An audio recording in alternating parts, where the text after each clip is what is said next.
All right, settle in. Make sure you guys got coffee. I'm sure we'll have some people kind of filtering in here, so apologize for any sort of banging on the doors. Just a little friendly reminder, we will have all of these presentations hosted on the extension website in a couple weeks, so please refrain from taking photos of these slides unless there's something totally urgent. We don't want to be distracting.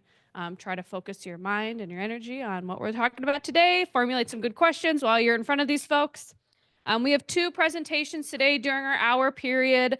First Lauren and then Danielle. So we'll give a quick introduction for Lauren, have her talk, do a little bit of Q&A, and then we'll move into Danielle's presentation. We'll have a little bit of time at the end that you'll have access to both presenters for a little bit more Q&A. And then we have a little kind of 15-minute transition break into lunch. So please feel free to stick around, chase them down. They'll be happy to answer questions and again, provide some contact information if you want to reach out after the fact. All right, so again, you are in the Lake, River, and Watershed Science stream. This is our last concurrent session talk of the day. You guys are hopefully well caffeinated and settled in. First, we'll have Lauren Hayden presenting on Wonderful Waters of Wisconsin. These are tools to protect healthy watersheds and high-quality waters. Lauren is a watershed protection coordinator at the Wisconsin DNR. In this role, all right, come on now. Get in here. Of course. In this role, she provides technical assistance and outreach to partners around the state to ensure long-term water resources protection and supports the Wonderful Waters of Wisconsin program. Prior to joining the DNR in 2023, Lauren worked at several local government agencies in Minnesota and Wisconsin, where she helped to promote and design conservation best practices, led a water resources education program, and administered cost share programs for landowners. Man, do I need to get to know you better. All right, and with that, when you're ready, go ahead and take it away. Thank you. All right, little test. Can people in the back hear me? Thank you. All right, and if I'm talking too quietly, just give me a thumbs up, and I'll interpret that means I'm doing really great. Okay, so as Kirsten just said, my name is Lauren Hayden. I'm a watershed protection coordinator at the Wisconsin DNR, and I'm here to talk to you today about some tools to protect the wonderful waters of Wisconsin. So I want to start out with some important acknowledgments from the beginning of this program. This has really been a collaboration from working with EPA and their contractor, the Cadmus Group, on our modeling and assessment process, to working with partners on our partner outreach, where we had 93 organizations participate, and then people who gave us feedback on the development of our action plan, all the way to today with partners who are working together with us to implement this protection. It has been and will continue to be a really important partnership.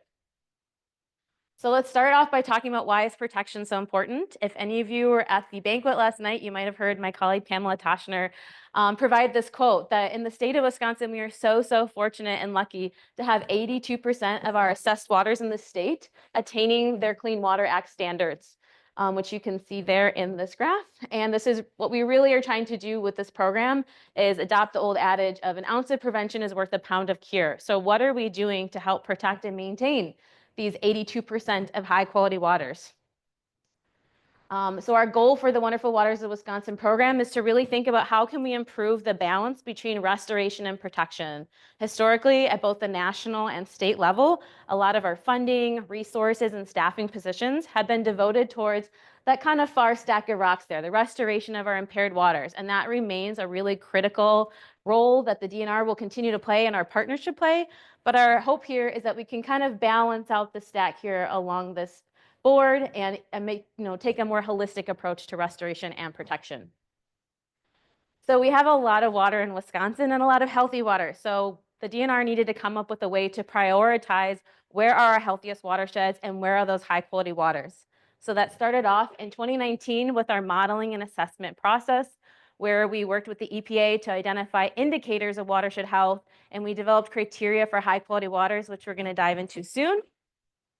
Once that process was complete, we had our official kickoff in 2021, and that started our partner input. So again, I mentioned we had 93 organizations participate. I think it was a total of 164 participate. So during COVID, that's a really great turnout and ultimately showed us that our partners are really invested in protection.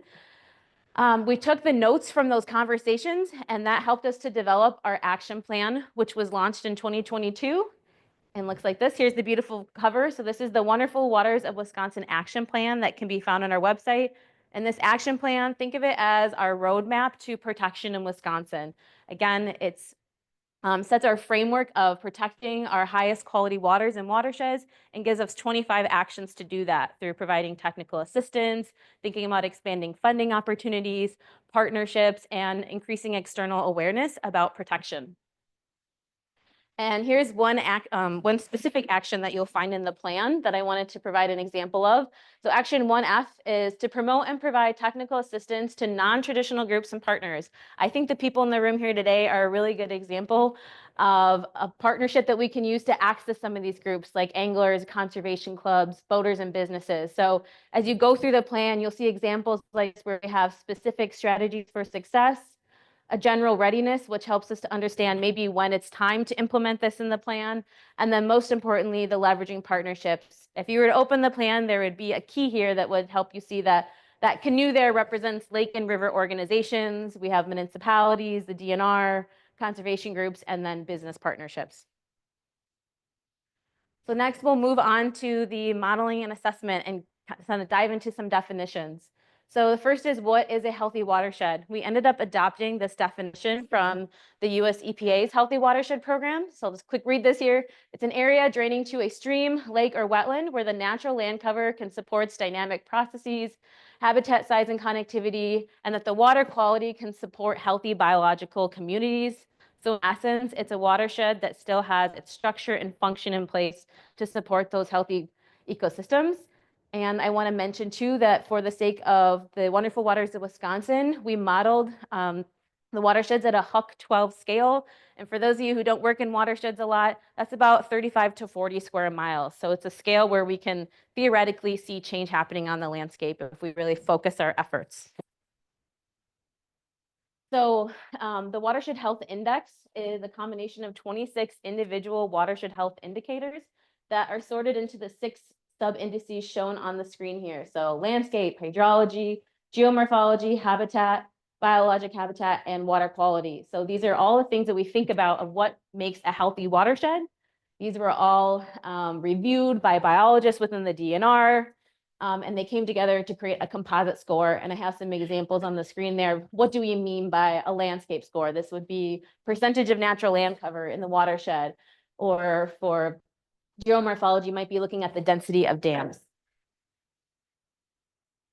So one thing that came out of this modeling process that was really significant was the emphasis on natural land cover. We noticed that throughout the modeling process, there seemed to be a threshold developing of 75% natural land cover was associated with those priority protection watersheds.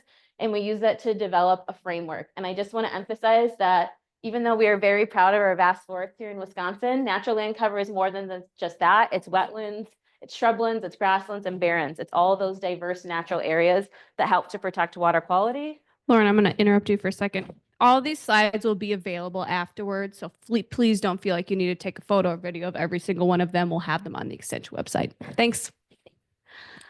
So the framework we have here real quick, we're going to dive into this later, but for watersheds that had greater than 75% natural land cover, these fall into our protection strategy. And then to kind of drill down even more, we're interested in knowing of that 75%, how much of that is permanently protected in private easements and public land.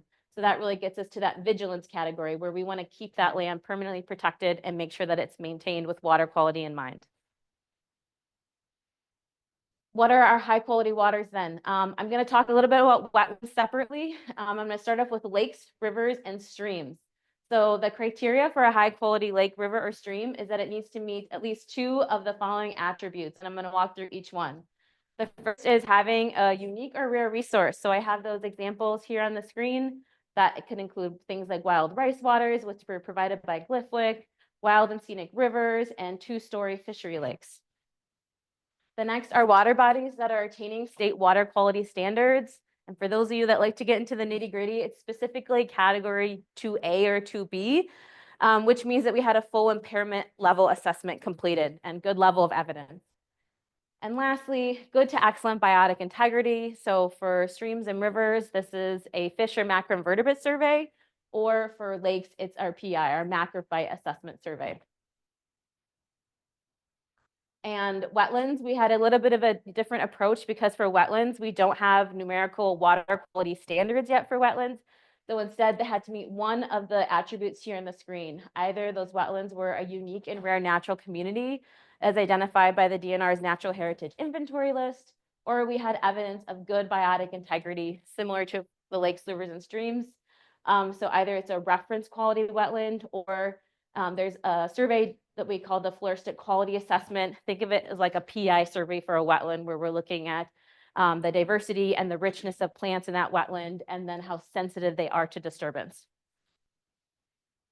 So some frequently asked questions that come up when we talk about our high quality waters. The first one, of course, is typically, why isn't my water body on the high quality waters list? The first is that it might not have met our criteria.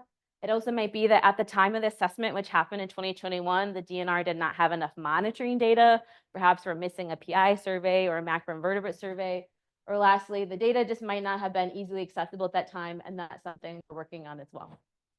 And then lastly, this one might seem like a bit of a misnomer, but there are occasionally some waters that are high quality waters and also impaired. So a reminder is that high quality waters needed to meet 2 out of 3 criteria. So if they were still meeting our, for example, biotic integrity index, had good to excellent condition for a plant community perhaps, or macroinvertebrates, and it had a unique and rare resource like perhaps wild rice or trout water, it still met our list.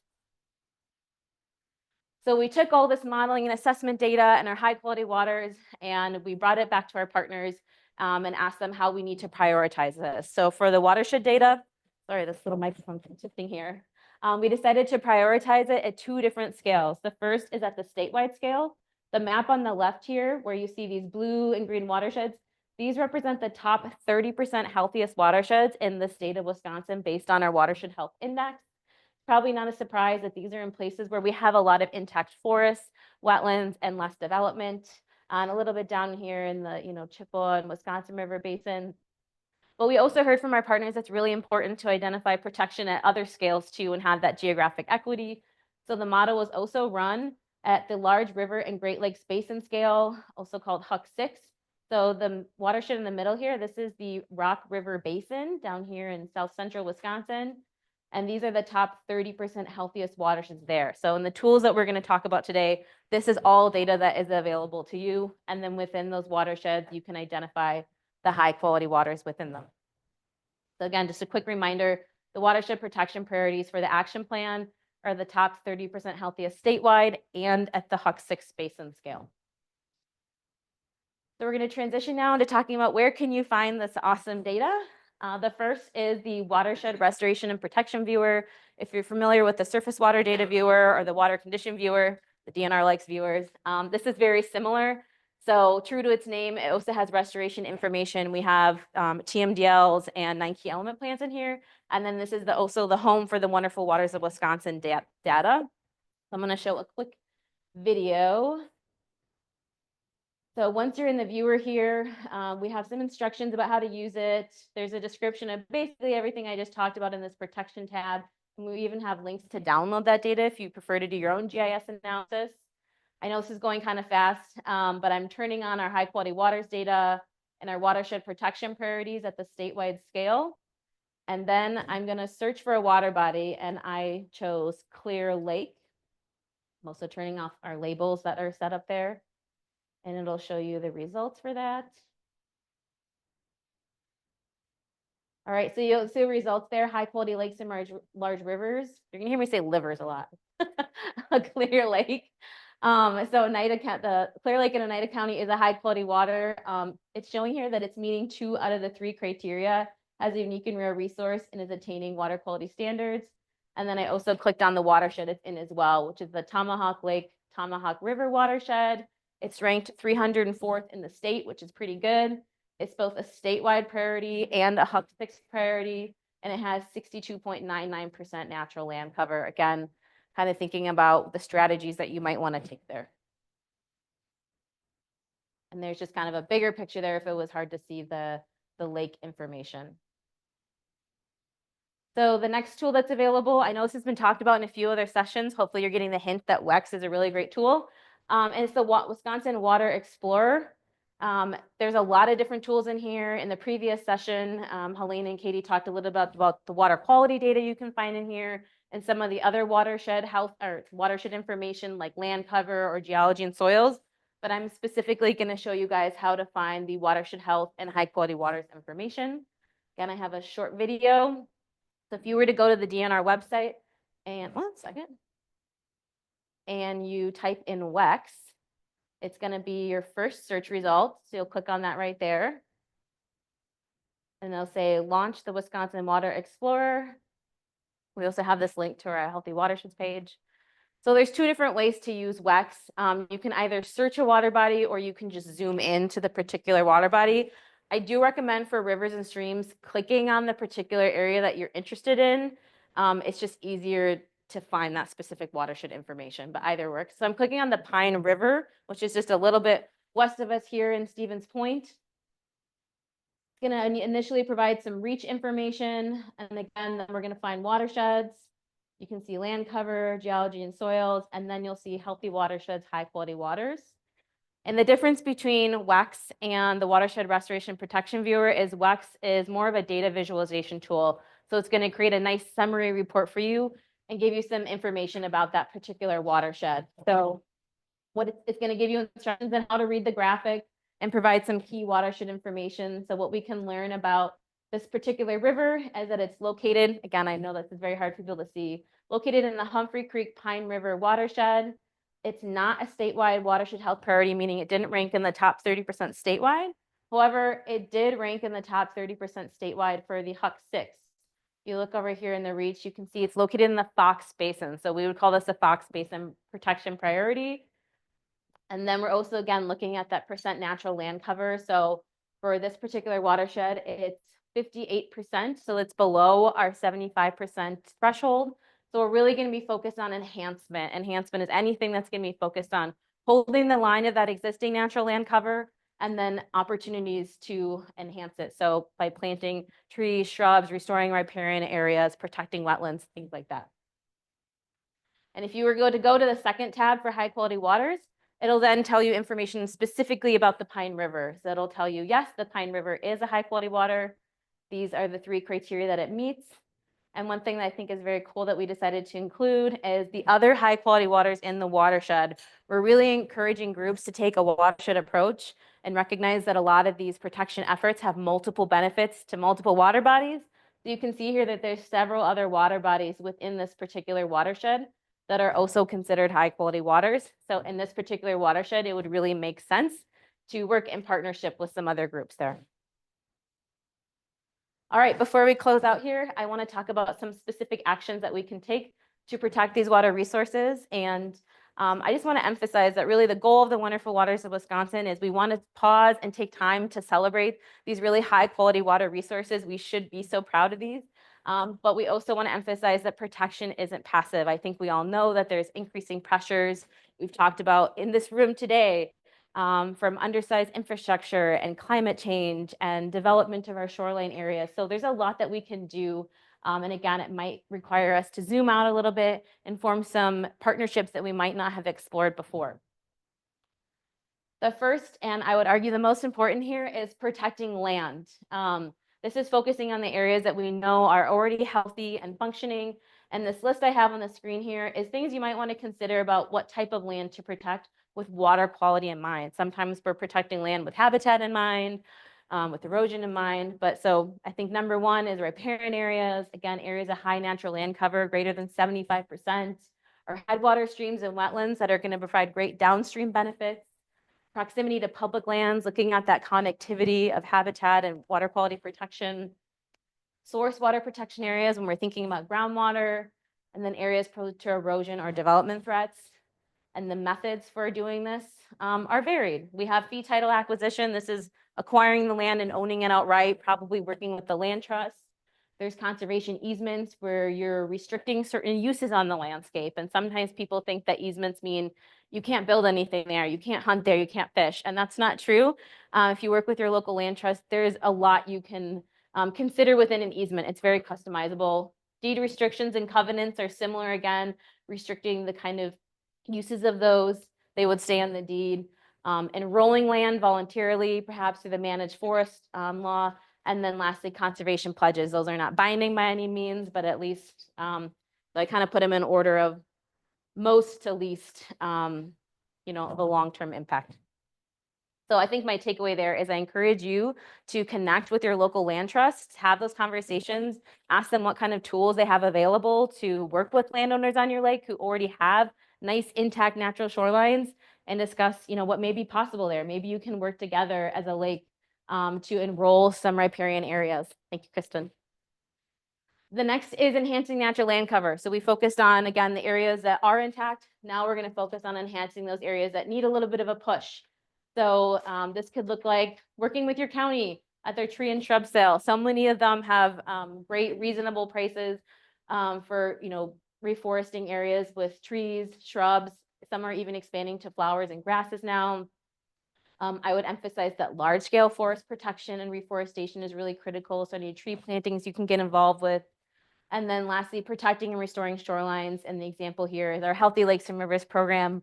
Hopefully throughout this conference, you've heard more about this program, but just as a reminder, Healthy Lakes and Rivers is a program that focuses on 5 key best practices to improve habitat, water quality, and reduce erosion in riparian areas.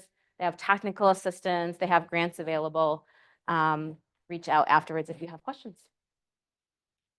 Next is to slow the flow. This is thinking about restoring natural hydrology. Sometimes we call this resilience-based restoration in the words of my colleague Erin Marty. We understand that even in some of these highest quality watersheds, like this one here, it's Alvite Creek in Forest County. This is a statewide protection priority.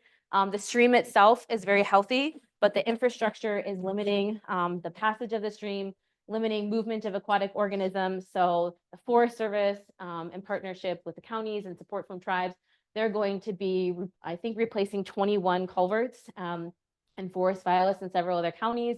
And this particular one here, they're going to be replacing with a 30-foot wide bridge.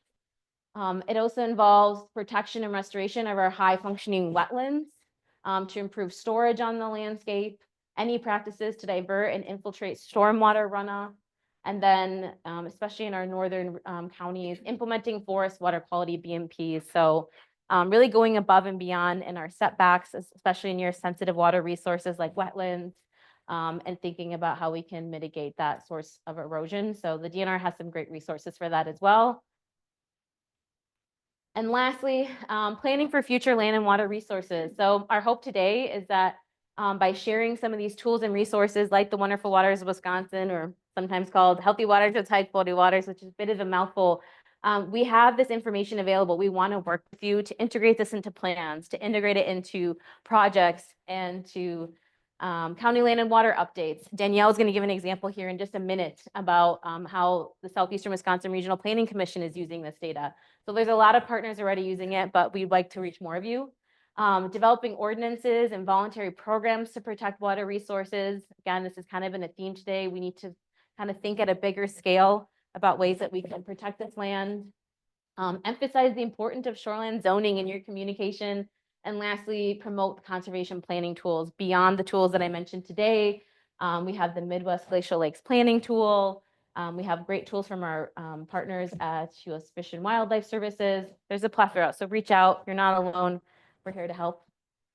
And I will leave you with some food for thought as you take this information back to your organization. I'd love to know, where do you see opportunities within your organization to integrate the Wonderful Waters of Wisconsin action plan or modeling data?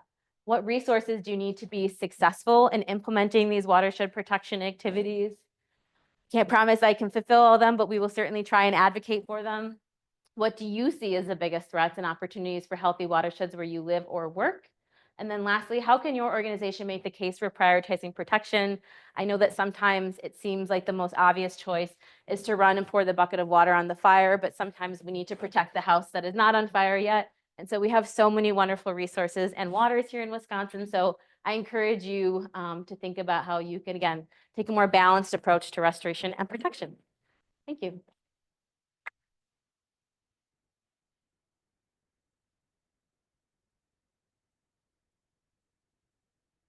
Thank you so much, Lauren. I think we have a few minutes for some questions, so I will run the mic around so our folks on Zoom can also hear. And then, Katie, if you have any questions that come in the chat, let me know and we can hit those too. That can't be. I got about 14 questions I could ask you. Go for it. All right. So you've prioritized statewide, you've prioritized at that HUC 6 level, but then you haven't prioritized on some of those smaller, maybe HUC 8, 10s, 12s, where it's a little bit more from like a local focus. Is there any, I guess, what's the intent of choosing those HUC 6s? And do you have any plans to maybe help folks prioritize on even a smaller scale moving forward? Yeah, so to clarify, the data is available at the HUC 12 level throughout the whole state. So there's 1,744 HUC 12 watersheds in the state. Again, those are like 35 to 40 square miles. So within a county, there might be 20, 40 watersheds available and multiple high quality waters within them. If you're then looking at getting into the individual catchment level, again, I think that's where working with your land trust or thinking about those specific sensitive resources that you want to protect. Another tool I didn't mention is wetlands by design. If you're focusing on wetland restoration and protection within that HUC 12, then it'll help you understand wetlands that might be a great fit for restoration and wetlands that are still maintaining a lot of their function for protection. So, question from the chat. If money isn't an issue, do you recommend lake associations to gather more water quality data in their lake and watershed beyond what is collected in the CLMN program? I don't know if I'm the best person to answer that question. I think, curious if anyone else has thoughts in here. I guess I would think I'm of the persuasion that sometimes we have enough data and we should just go out and act if you know that your water body is healthy. I think for the sake of the high quality waters, we picked those 3 particular areas. So I would encourage groups that if you feel there are gaps, if your lake is not on that list, you can reach out and we can understand what those gaps are. But if you have a good understanding of your watershed and you know it's pretty healthy, I would say don't let that stop you. It's good to continue to collect data, but that's expensive. It takes a lot of volunteer efforts. So I might encourage you to take a 2-pronged approach there. I know it's kind of a wishy-washy answer. So I know the answer to this, but I want to ask because I know some other people may be curious. Does the DNR have any plans to update this list as new data comes in future years? Thanks for the question, Danielle. The question was about updating this data. So the plan, the high quality waters, the plan is that this will be reassessed every 2 years in accordance with the Clean Water Act cycle. So the next is hopefully 2026. And then the plan is hopefully with funding and resources to rerun the watershed health model in 2030. Good question. We are doing water quality testing at White Potato Lake, but we're in need of some new equipment. If anyone in this room has a suggestion, please come and see me. I like that plug. Good Yeah. job. There you go, building partnerships, people.